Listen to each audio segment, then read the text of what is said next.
Hello friends, नमस्कार। मैं मनीष आपका स्वागत करता हूं सेल्फ टर्न पे। तो चलिए अब हम लोग प्रारंभ करने जा रहे हैं बिहार स्पेशल।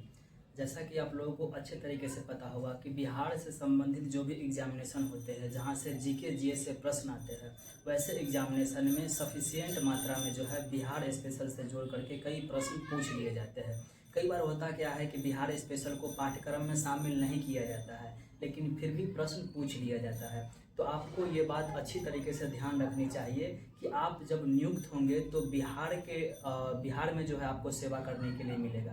तो बिहार में सेवा करने के लिए मिलेगा तो बिहार सरकार या फिर एग्जामिनेशन आपको स्वतः ही डिमांड करता है कि आप बिहार में जा रहे हैं, तो आप बिहार का अच्छा खासा जानकारी अपने पास रखते होंगे। ठीक है, तो आप देखते होंगे कि बिहार एसएससी का एग्जामिनेशन हो, बिहार एसआई का हो, यहाँ तक कि बीपीएससी का एग्जामिनेशन हो, वहाँ पर भी देखिएगा तो जो प्रारंभिक परीक्षा होता है उसमें काफ़ी अच्छे खासे पोर्शन जो है बिहार स्पेशल से रहता है।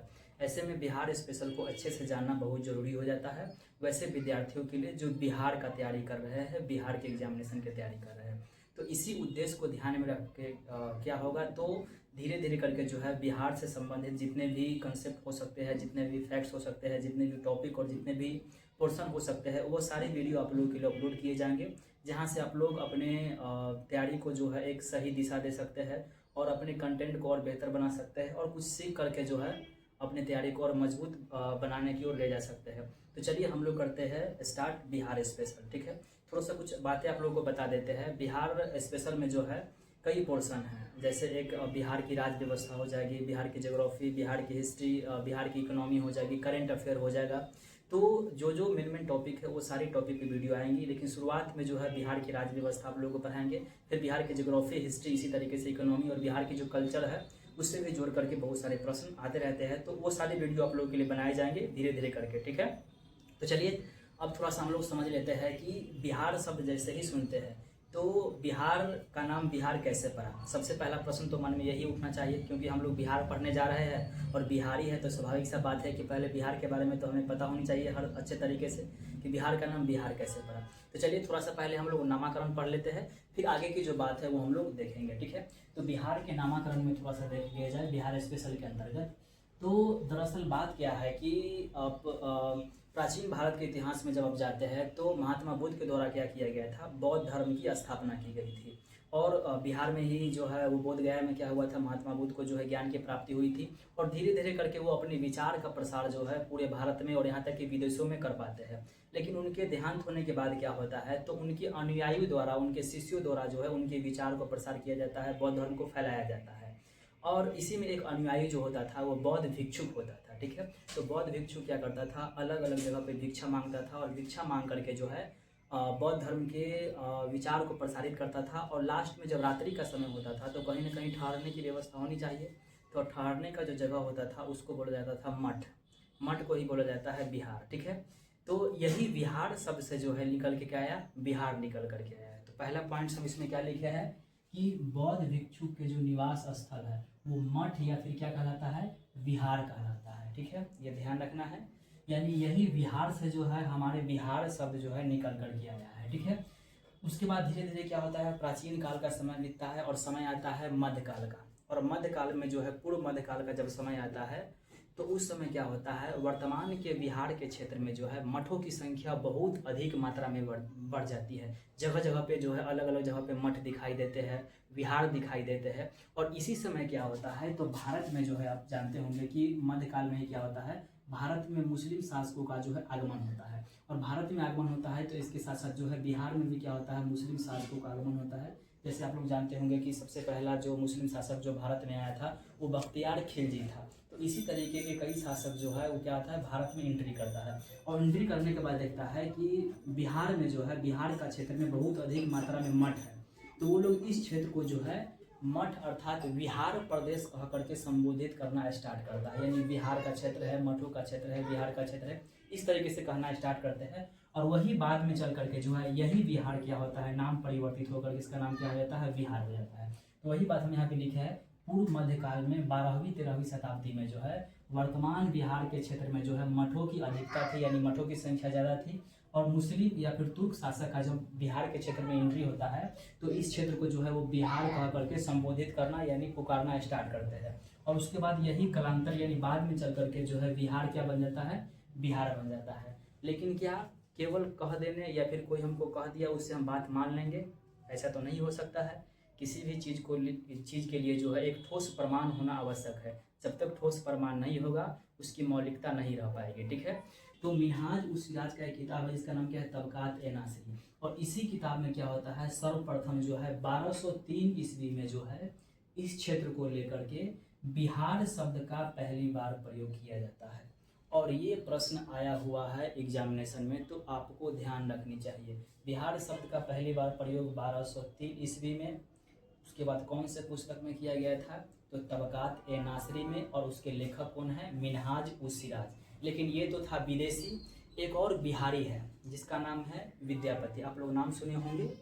मिथिला के क्षेत्र के रहने वाले थे। इनके नाम पर जो है समस्तीपुर डिस्ट्रिक्ट में एक जगह भी पड़ता है विद्यापति धाम, तो वहीं के रहने वाले कौन थे, विद्यापति। और विद्यापति की जो है एक रचना है जिसका नाम है कीर्ति लता। और इस कीर्ति लता में भी क्या होता है, बाद में चल करके जो है 1390 ईस्वी में जो है बिहार शब्द का प्रयोग किया जाता है। तो यहाँ पर जो बिहार शब्द का प्रयोग हुआ है वो बाहरी व्यक्ति मुस्लिम शासक भारत में आया था और वो बिहार शब्द का प्रयोग किया है। लेकिन यहाँ पर आपको जो दिखाई देगा वो विद्यापति कहाँ के रहने वाले थे, तो ये थे बिहार के रहने वाले मूल रूप से। ठीक है, उसके बाद धीरे धीरे क्या होता है, मध्यकाल का समय गुजरता है और भारत में जो है आ जाता है ब्रिटिश काल, यानी ब्रिटिश का आगमन हो जाता है।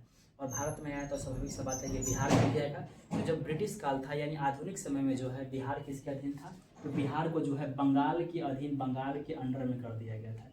यानी बंगाल का ही एक क्षेत्र बिहार हुआ करता था आधुनिक समय में। ठीक है, लेकिन धीरे धीरे क्या होता है, चूँकि तत्काल के समय के जो बंगाल है उस क्षेत्र में देखिएगा तो वर्तमान के पश्चिम बंगाल, वर्तमान के बांग्लादेश, वर्तमान के बिहार, झारखंड, उड़ीसा, असम, ये पूरे के पूरे क्षेत्र जो है, असम के भी कुछ क्षेत्र इसमें सम्मिलित हुआ करता था। तो इतने बड़े क्षेत्र जो है बंगाल कहलाता था। अब आप खुद समझ सकते हैं कि इतने बड़े क्षेत्रों पर कब्जा रखना अपने आप में एक बहुत बड़ी चुनौतीपूर्ण कार्य था। असंतुलित विकास बहुत ज़्यादा होने लगा था। किसी क्षेत्र में विकास ज़्यादा तो किसी क्षेत्र में विकास कम। बंगाल के क्षेत्र में डेवलपमेंट ज़्यादा होता था, बिहार के क्षेत्र में जो है डेवलपमेंट कम होता था। और संसाधन ज़्यादा जो है बिहार के पास होता था। कोयला वगैरह देखिएगा, झारखंड जो है बिहार का ही अंग हुआ करता था, तो कोयला वगैरह बिहार के पास था और उसका प्रयोग बंगाल में किया जाता था। तो स्वाभाविक सा बात है कि भाई बिहार के लोगों को जो है वो कहीं ना कहीं ठेस पहुँचेगा ही। तो बिहार के लोगों ने क्या किया, आंदोलन प्रारंभ किया कि भाई हम लोगों के संसाधन का प्रयोग अलग क्षेत्र में कर रहा है, हम लोगों का डेवलपमेंट ही नहीं हो रहा है इतने बड़े एरिया में। तो क्या किया गया, तो पृथक बिहार यानी बंगाल से तोड़ करके बिहार अलग करने के लिए आंदोलन चलाया गया। और ये आंदोलन जो है दो व्यक्तियों द्वारा चलाया गया था। एक चलाया गया था डॉक्टर सच्चिदानंद सिन्हा द्वारा जो नेतृत्व करता थे, और एक और व्यक्ति थे महेश नारायण, जिनका नाम आपको ध्यान हर हाल में रखना है। ठीक है, तो वही बात हम यहाँ पे लिखे हैं। पृथक बिहार के गठन आंदोलन जो है संचालन कौन किया था, डॉक्टर सच्चिदानंद सिन्हा। और महेश नारायण भी जो है इनके सहयोगी के तौर पर थे, ये नेतृत्व करता था यानी पूरे लीडरशिप किए थे इस आंदोलन का। और सच्चिदानंद सिन्हा से जोड़ करके एग्जाम में आया हुआ है प्रश्न, तो आप हर हाल में रखेंगे इसको ध्यान। ठीक है, अब कुछ दिन आंदोलन चलता है और आंदोलन चलने के बाद क्या होता है, ये आंदोलन जो है उग्र रूप धारण करता है और ये आंदोलन बहुत ही बड़े पैमाने पर संचालित होने लगता है। बहुत सारे लोग जो है इस आंदोलन से जुड़ जाते हैं। तो होता क्या है कि 1911 में जो है दिल्ली दरबार का आयोजन किया जाता है, जिसमें ब्रिटेन के जो शासन अध्यक्ष था या फिर ब्रिटेन के जो महाराजा थे जिसका नाम था जॉर्ज पंचम, वो उस दिल्ली दरबार में आया हुआ था। और उस समय जो भारत के वायसराय था वो हार्डिंग द्वितीय था। उसी समय क्या होता है, तो इस आंदोलन को शांत करने के लिए जो है घोषणा किया जाता है हार्डिंग द्वितीय के द्वारा कि बंगाल से तोड़ करके जो है एक नई प्रांत के रूप में बिहार का गठन किया जाएगा। ठीक है, तो ये घोषणा कब किया जाता है, तो ये घोषणा किया जाता है 12 दिसंबर 1911 को। और कहाँ पे किया जाता है, दिल्ली दरबार में किया जाता है, ध्यान रखना है। तो बिहार को पृथक करने की घोषणा कब हुआ, तो 12 दिसंबर 1911 को। लेकिन इसको लेकर के विधिवत घोषणा या फिर अधिसूचना कब जारी किया जाता है, 22 मार्च 1912, जिस दिन बिहार के स्थापना दिवस भी मनाया जाता है।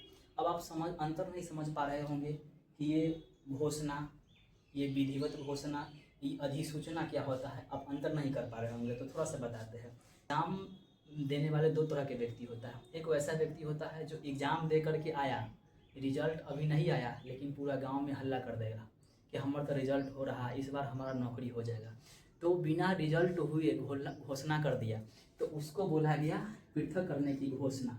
लेकिन जब रिजल्ट आया और PDF में नाम देखा और नाम देखने के बाद स्क्रीनशॉट ले करके और उसको फेसबुक पर छोड़ दिया और तब गांव के लोगों को पता चला, तो उसको बोला गया विधिवत घोषणा या फिर अधिसूचना जारी करना बोला गया। यानी बिना मतलब के हल्ला कर दिए तो वो हो गया घोषणा, लेकिन प्रमाण के साथ कहीं न कहीं जो है PDF में आपका नाम आया है उसके बाद घोषणा किए है, तो वो कौन सा हो गया आपका, तो वो हो गया आपका विधिवत घोषणा हो गया या फिर अधिसूचना जारी किया गया। तो कब किया गया, 22 मार्च 1912 को। और इसी दिन जो है हर साल क्या होता है, 22 मार्च को जो है बिहार स्थापना दिवस मनाया जाता है। लेकिन आप तो हल्ला भी कर दिए, अधिसूचना भी जारी कर दिए, PDF में नाम भी आ गया, अब होगा आपका ज्वाइनिंग। अब जिस दिन आपका ज्वाइनिंग होगा ना, वही दिन क्या होगा आपका, तो वही दिन आपका हो गया औपचारिक गठन हो गया। ठीक है, तो कब किया गया था, 1 अप्रैल 1912 को, यानी जिस दिन आपका ज्वाइनिंग हुआ वो दिन हो जाएगा आपका 1 अप्रैल 1912, आप मान के चलिए। ठीक है, तो आप लोग समझ गए होंगे। अब जस्ट अभी बताया आप लोगों को कि बंगाल से जो है ये बिहार, जो बात हम इधर लिखे उसी को हम यहाँ पे समझा रहे हैं। बंगाल से जो है ये बिहार अलग कब हुआ, तो अलग हुआ 1 अप्रैल 1912 को अलग हुआ। अब जिस समय बिहार अलग हुआ था उस समय वर्तमान का केवल बिहार उसमें शामिल नहीं था, वर्तमान के झारखंड, वर्तमान के उड़ीसा, ये पूरे के पूरे क्षेत्र जो आपको दिखाई देता है, ये पूरे के पूरे क्षेत्र बिहार कहलाता था। ठीक है, तो अगर प्रश्न पूछेगा कि 1 अप्रैल 1912 के बाद का जो बिहार है उसमें कौन कौन सा प्रदेश आता था, तो वर्तमान के झारखंड और उड़ीसा भी शामिल होता था। बाद में चल करके फिर क्या होता है, तो उड़ीसा को भी जो है बिहार से तोड़ करके अलग कर दिया जाता है। और उड़ीसा को कब तोड़ करके अलग किया जाता है, तो 1 अप्रैल 1936, ये डेट ध्यान रखना है, कब किया जाता है, 1 अप्रैल 1936। अभी भी जो है भारत में अंग्रेजी शासन ही चल रहा है, 1936 का समय है। ठीक है, उसके बाद फिर बाद में चल करके क्या होता है, तो भारत स्वतंत्र होता है और स्वतंत्र भारत के बाद जो है बिहार का अस्तित्व बरकरार रहता है। और 1956 में जो है वो राज्य पुनर्गठन अधिनियम लाया जाता है। इसके तहत भी बिहार को एक अछूता प्रदेश के रूप में रखा जाता है। लेकिन धीरे धीरे करके समय क्या होता है, बाद में चल करके जो है एक डेट आता है जिसको हम लोग बोलते हैं 15 नवंबर 2000 ईस्वी। 15 नवंबर 2000 ईस्वी को क्या होता है, तो बिहार से तोड़ करके फिर एक नया प्रांत बनाया जाता है जिसको बोला जाता है झारखंड। तो कब बनाया गया, 15 नवंबर 2000 ईस्वी को ध्यान रखिएगा। और ये सारे प्रदेश टूटने के बाद वर्तमान का केवल जो है 94,163 वर्ग किलोमीटर का ये क्षेत्र जो वर्तमान का बिहार है, यही शेष क्षेत्र जो है हम लोग के पास मौजूद दिखाई देगा आपको। ठीक है, ठीक है। उसके बाद वर्तमान बिहार में देखा जाए तो कुछ पॉइंट्स यहाँ से आप ध्यान रख सकते हैं। 2000 ईस्वी में जो है जब बिहार से झारखंड अलग हुआ था, तो उस समय जो है बिहार में मात्र 37 जिला जो है बच गया था। तो 2000 ईस्वी में कितना हो जाएगा, 37 जिला हो जाएगा। ठीक है, लेकिन बाद में चल करके 2001 में जो है एक नए जिला जो है गठन किया जाता है जहानाबाद से तोड़ करके, जिसका नाम रखा गया अरवल। दक्षिण बिहार के क्षेत्र में आपको अरवल दिखाई देगा। तो 37 जिला जो है 2000 में था और 2001 में एक नया जिला बनाया गया, तो कुल कितना जिला हो जाएगा, 38। यहाँ से प्रश्न पूछेगा कि बिहार का सबसे नया जिला कौन सा, नया जिला हो जाएगा आपका अरवल हो जाएगा। ठीक है, उसके बाद बहुत सारे जो है प्रमंडल था, तो प्रमंडल भी क्या हो गया और टूट करके झारखंड में चला गया। तो टूटने के बाद वर्तमान में कितना प्रमंडल है, तो वर्तमान में जो है पूरे बिहार में आपको 9 प्रमंडल दिखाई देगा, 101 जो है अनुमंडल दिखाई देगा।